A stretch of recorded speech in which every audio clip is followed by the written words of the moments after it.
پاکستانی فنکار عمیر رانا کی زندگی کا روحانیت سے پرسفر، غار ہرا کا قصہ سنا کر ناظرین کو حیران کر دیا۔ عمیر رانا نے ساتھی فنکار احمد علی بٹ کے پوڈ کاسٹ میں انٹرویو دیتے ہوئے بتایا کہ وہ پہلے مذہب سے اتنا قریب تھے کہ انتہا پسند ہو گئے تھے، اس کے بعد انتہا پسندی سے نکلے تو پھر مذہب سے بہت دور ہو گئے۔ اس کے بعد دنیا کے تمام مذاہب کو اسٹڈی کیا اور دوبارہ دین اسلام کی جانب آئے۔ I could now go back and say, okay, I can find common grounds in all of these faiths. Umair Rana کا کہنا تھا کہ وہ اپنی والدہ کے ساتھ حج پر گئے تو انہیں جوڑوں کی تکلیف تھی۔ حج کے دوران جب وہ جبل نور پر چڑھے تو انہیں اپنے جوڑوں کا درد بالکل محسوس نہیں ہوا، یہاں تک کہ وہ غار ہرا تک پہنچ گئے۔ عمیر کا بتانا تھا کہ جب وہ غار ہرا پر پہنچے تو ان کی جذباتی اور روحانی کیفیت تھی، اسے لفظوں میں بیان کرنا مشکل ہے۔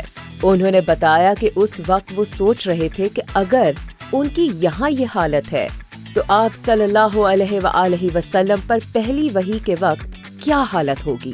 پہلے دن حج کرنے کے بعد I like to just lose myself in a city. چپل پہنے، جوتے پہنے، just walk, just get lost. اب عربی آتی تھی، میں فجر کی نماز پڑھی اور میں نکل پڑا، چپل پہنی تھی میں نے۔ اس وقت میرے گھٹنوں کے ٹھیک ٹھاک ایشوز تھے۔ I was asked not to climb stairs, not to squat, نماز بیٹھ کے پڑھیں، زمین پہ نہیں۔ It was that bad. تو میں چلتے میں کہا یار یہ پہاڑ دکھا لگ رہا ہے، اچھا یہ جبل نور ہوگا۔ I reached all the way to جبل نور۔ پھر میں کہا سامنے کھڑا ہوں، اوپر ہے غار ہرا، اوپر ہے، ایز این ایڈونچر ہے۔ تو میں کہا چلو let me try how far I can go. And I climbed and I kept going. There was nothing, no pain. اچھا okay. And I went all the way up. اور میں نے جب غار ہرا دیکھا I just broke down.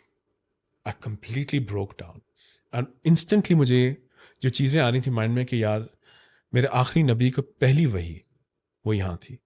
Umair Rana اپنا تجربہ شیئر کرتے ہوئے کہتے ہیں کہ جب وہ غار ہرا سے واپس آئے تو انہیں جوڑوں کی تکلیف مکمل طور پر ختم ہو چکی تھی، اور یہی وہ ٹرننگ پوائنٹ تھا جب وہ اسلام کی جانب مکمل طور پر لوٹ آئے۔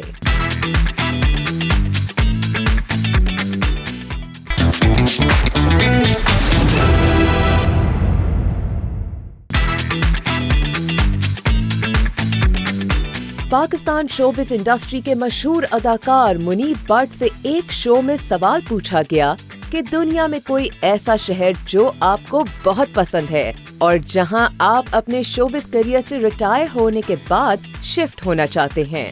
منیب بٹ نے اس سوال کے جواب میں کہا کہ ویسے تو کراچی کی رونقیں چھوڑنے کا دل نہیں کرتا، پر پھر میں نے اور میری فیملی نے کئی بار سوچا اس بارے میں کہ ہم لوگ اب کسی اور شہر میں شفٹ ہو جاتے ہیں، لیکن ہمارا یہ ارادہ ہر بار ناکام ہو جاتا ہے۔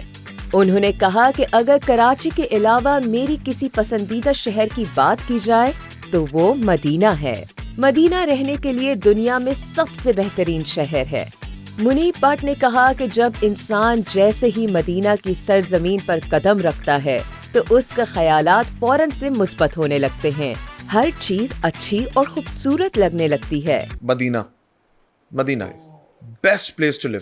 مدینہ میں مطلب ایک مدینہ میں جب آپ شہر میں شور آپ گئے ہوں گے، مدینہ میں جب آپ اسٹیپ ان کرتے ہیں نا تو ایک الگ مطلب ایک الگ وائب ہے یار، ایک الگ انرجی، ایک الگ وائب ہے، مطلب ہر چیز اچھی لگ رہی ہوتی ہے آپ کو۔ اس شہر کا ماحول باقی دنیا سے بہت مختلف لگتا ہے اور وہاں کے لوگ بہت اچھے اخلاق کے ہیں۔ انہوں نے کہا کہ مجھے اگر کراچی کے علاوہ کہیں جانا ہو تو میں مدینہ جاؤں گا اور وہاں میں پوری زندگی آرام سے رہ سکتا ہوں، اور وہ شہر میری والدہ کو بھی بہت پسند ہے۔ میری امی سخت خلاف ہیں کہیں باہر جانے کے، لیکن ابھی جب ہم عمرہ کر کے آئے تو میری امی اور ابو بھی ساتھ تھے۔ انہوں نے بولا یار اگر کچھ ہو سکے نا تو مدینہ ہم لوگ جا کے شفٹ ہو سکتے ہیں، میرا دل کر رہا ہے مدینہ جانے کا۔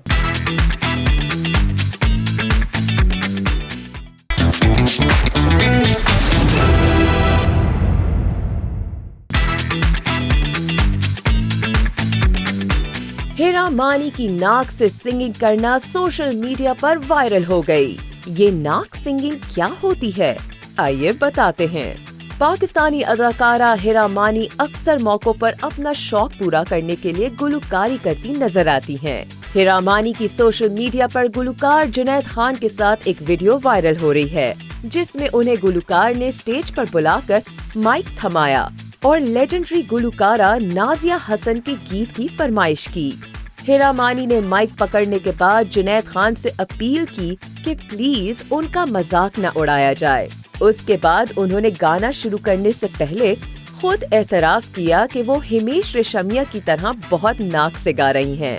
اس کے بعد ہیرا مانی نے گلوکارہ نازیہ حسن کے گیت میرے محبوب سن گایا، جس پر سوشل میڈیا صارفین نے ایک بار پھر ان کا مذاق بنایا اور گلوکاری چھوڑ کر اداکاری پر دھیان دینے کا مشورہ دیا. بہت ناک سے گا رہی ہوں، یہ ہمیش ریشمیا ہے.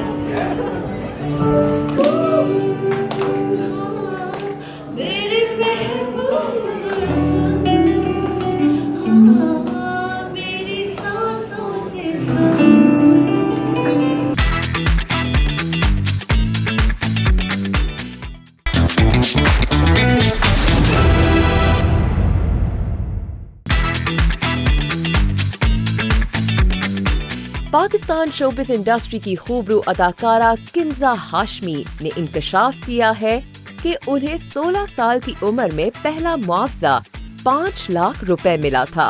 اداکارہ کنزا ہاشمی نجی ٹی وی شو میں بطور مہمان شریک ہوئیں، جہاں انہوں نے مختلف ٹاپکس پر کھل کر اظہار خیال کیا.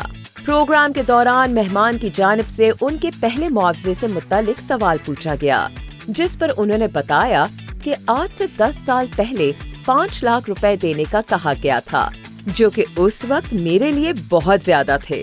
اس وقت میری عمر 16 سال تھی. معاوضہ سن کر میں حیران رہ گئی تھی.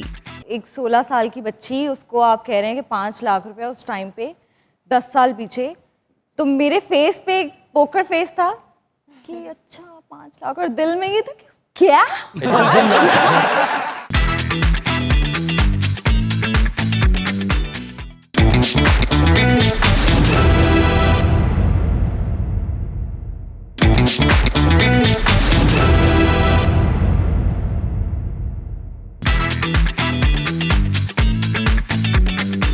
گلوکارہ آئمہ بیگ ینگسٹر سے خوف زدہ ہیں یا حسد کا شکار؟ دعویٰ کر دیا کہ گلوکارہ نہال نسیم ان کی کاپی کرتی ہیں. انڈر ریٹڈ پاکستانی گلوکاروں کے بارے میں بات کرتے ہوئے آئمہ بیگ نے کہا کہ فبیہہ اور نرملا سمیت کئی لڑکیاں ہیں جن کے لوگ نام بھی نہیں جانتے ہیں، لیکن ایک لڑکی جس پر مجھے بہت فخر ہوتا ہے وہ نہال نسیم ہے.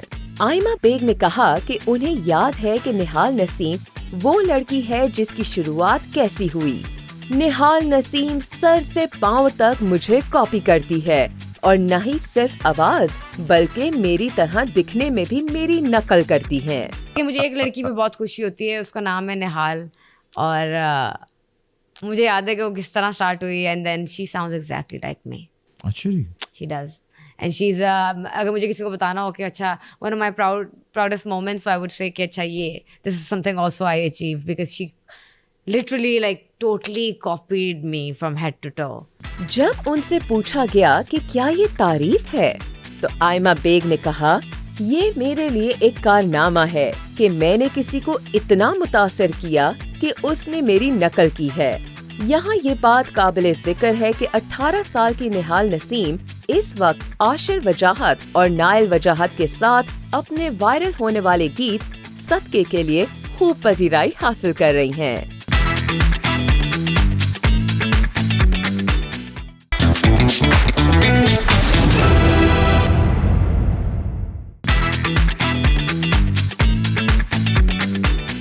جانور نہیں یتیم پالو. پاکستان کی لیجنڈ اداکارہ بشرا انصاری کا ایک اور پنڈورا باکس بیان سامنے آ گیا. انہوں نے کیا کہا آئیے آپ کو بتاتے ہیں. پاکستان شوبز انڈسٹری کی سینئر فنکارہ بشرا انصاری نے کہا ہے کہ پالتو جانوروں کے شوقین افراد زیادہ جانور رکھنے کے بجائے کسی یتیم بچے کو گود لے کر پال لیں. ایک پوڈ کاسٹ میں اداکارہ کا کہنا تھا کہ وہ ایسے لوگوں کو جانتی ہیں جو اپنے پالتو جانوروں پر لاکھوں روپے ماہانہ خرچ کرتے ہیں، مگر اگر وہ کسی بچے کو گود لیں تو اس سے ثواب بھی ملے گا اور کل وہ بچہ ان کو سلام بھی کرے گا. انہوں نے مزید کہا کہ اگر جانوروں کا شوق ہو تو ایک تو پالتو جانوروں کو پال لیں،